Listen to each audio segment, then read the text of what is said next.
Hello guys, Bulti লাইফস্টাইলে তোমাদের সবাইকে স্বাগত আর অনেক অনেক ভালোবাসা। তোমরা সবাই কেমন আছো? আশা করি খুব ভালো আছো।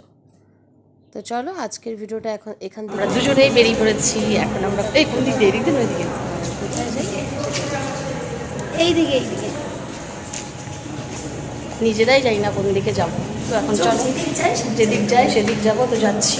ওই সাসপেন্স, কোথায় যাচ্ছি সাথে থাকো, দেখতে থাকো। যাক, চলে এসেছি কাঁচরাপাড়ায়, যেটা মানে তখন তোমরা দেখলে আমি রয়েছি সাবওয়েতে, মানে রানাঘাটের সাবওয়েতে ছিলাম।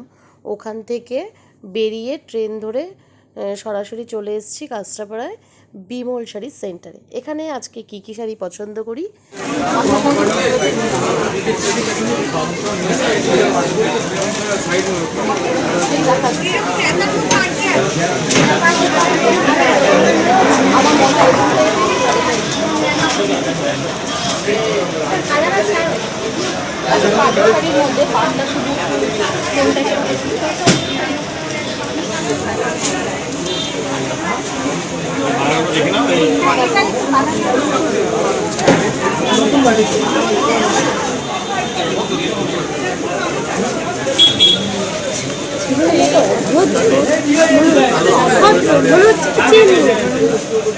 আমি বলছি কোথায় বাড়ি তুমি? হ্যাঁ, তোমাকে বললাম কোথায় মানে আমি ভাবলাম কি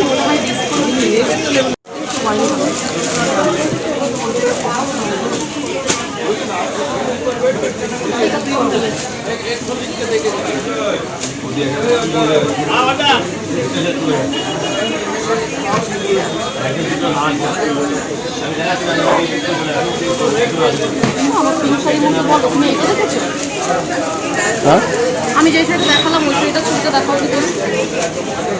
ঠাকুরের শাড়িটা আগে দেখো। শাড়িটা দেখবো। তো ফাইনালি দেখো শাড়ি মানে দেখছিলাম এবার নিজের জন্য। তো নিজের জন্য এই ব্ল্যাক কালারটা দেখছিলাম।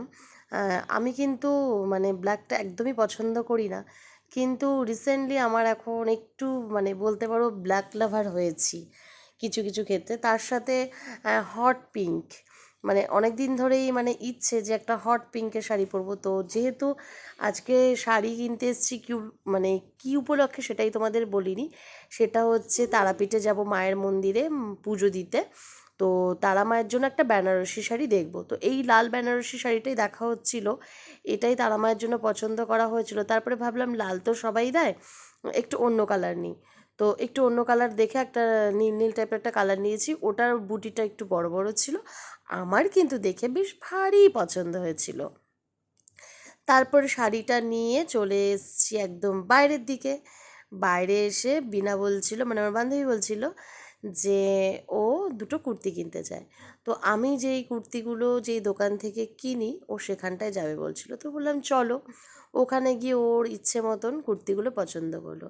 এই যে শপিং মলটা দেখছো, শপিং মলের পাশে এই দোকানটা। এই দোকানটায় যাওয়ার পরে এখানে যে কোনো কুর্তি আমার খুবই পছন্দ হয়। তো এখানেও দুটো কুর্তি পছন্দ করছিল। আর সামনেই একটু পুজো দেওয়ার একটা ব্যাপার রয়েছে, সেটা তোমাদের সাথে শেয়ার করলাম। তো যেহেতু ও কুর্তি কিনবে, তো ওকে আমি বললাম তুমি পছন্দ করো, আমি একটু বাইরেটা দেখি। তো বাইরেটা একটু দেখছিলাম, এদিকে ও কুর্তি পছন্দ করছিল। তো ওকে আমি হলুদটা বললাম ভালো লাগছে, বোধহয় সম্ভবত হলুদটাই নেবে মনে হচ্ছে। তো ফাইনালি কী কী নিয়েছি সেগুলো কিন্তু তোমাদের সাথে বাড়িতে আসার পরে আমার শেয়ার করা হয়নি। তো আজকে যা যা নিচ্ছি পরে বলে দেবো যে কী কী নিলাম। আর এখানে ক্যামেরাম্যান আমার সাথে একটুখানি শয়তানি করছিল, একটু দুষ্টুমি। তো আমিও একটু হেসে মানে একটু দুটো কথা বলে দিলাম। তারপরে যাই হোক, হাসাহাসি পরেও করা যাবে। এই কুর্তিটা কিন্তু আমার দারুণ লাগছিল, বেশ একটু মাল্টি কালার মনে হচ্ছিল। আর মাল্টি কালারের ওড়না বলো, শাড়ি বলো, কুর্তি বলো, যে কোনো জিনিস আমার খুব পছন্দ হয়। তো এগুলো দেখে টেখে নেওয়ার পর ওইদিকে বেরিয়ে গিয়ে আমার বাবানের জন্য 3টা স্যান্ডো গেঞ্জি নিয়েছি। কারণ হচ্ছে কি, ওই ফুটি ফুটি গেঞ্জি বলে, ওই গেঞ্জিগুলো অনেক দিন ধরে নেবো নেবো নেওয়া হচ্ছে না, বাবানের গরম লাগছে। আর বিনা হচ্ছে ওর মেয়ের জন্য দুটো সুতির জামা নেবে। গরমে সুতির জামা, সুতির গেঞ্জি, সুতির শাড়ি, সুতির নাইটি, মানে সুতি আর সুতি। অন্যান্য সময় একটু একটু অন্যরকম পরা যায়, কিন্তু গরমে কিন্তু সুতি ছাড়া একদমই নয়। তো ফাইনালি দেখো এখান থেকে ওর দুটো জামা খুব পছন্দ হয়েছিল, সেই দুটোই নিয়ে নিয়েছে। তারপরে কাঁচরাপাড়া এসে লস্যি খাবো না সেটা কি হতে পারে? তো আমার বন্ধু আমাকে তো জোর জবরদস্তি নিয়ে এসেছিল, লস্যি তোমাকে খেতেই হবে। তো আমি আমার বান্ধবী দুজন মিলে এই লস্যি নিয়ে নিলাম, নিয়ে একটু খেলাম।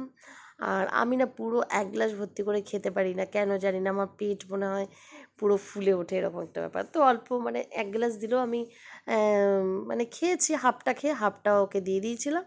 আর এদিকে আমি আর বান্ধবী একটু ঢং করে বলছিলাম যে একটু শর্ট ভিডিওর জন্য একটুখানি ভিডিও করব, তো একটু আলাদাভাবে একটু করে দাও, তো সেটাও তোমাদের সাথে শেয়ার করলাম।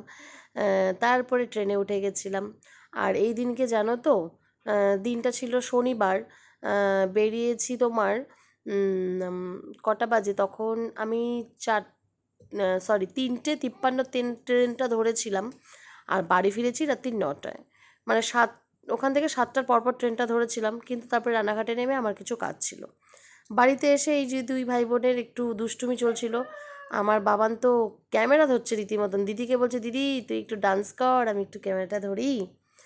তো যাক চলো, আজকে আর বেশি বকবো না, আজকে ব্লগটা এখানেই শেষ করবো। প্রচুর কাজ রয়েছে, দেখো কত জামা কাপড় রয়েছে সোফার উপরে, সেগুলোও গোছাতে হবে। তো চলো, পরবর্তী ব্লগটা খুব শিগগিরই চলে আসছে। এই ব্লগটা তোমাদের কেমন লাগলো সেটা কিন্তু অবশ্যই কমেন্টের মাধ্যমে জানিও। ভালো লাগলে লাইক করো, কমেন্ট করো, শেয়ার করো। আর ভিডিওটা কেউ স্কিপ করবে না, পুরোটাই দেখবে। তো চলো, আজকের মতন শুভরাত্রি, টাটা।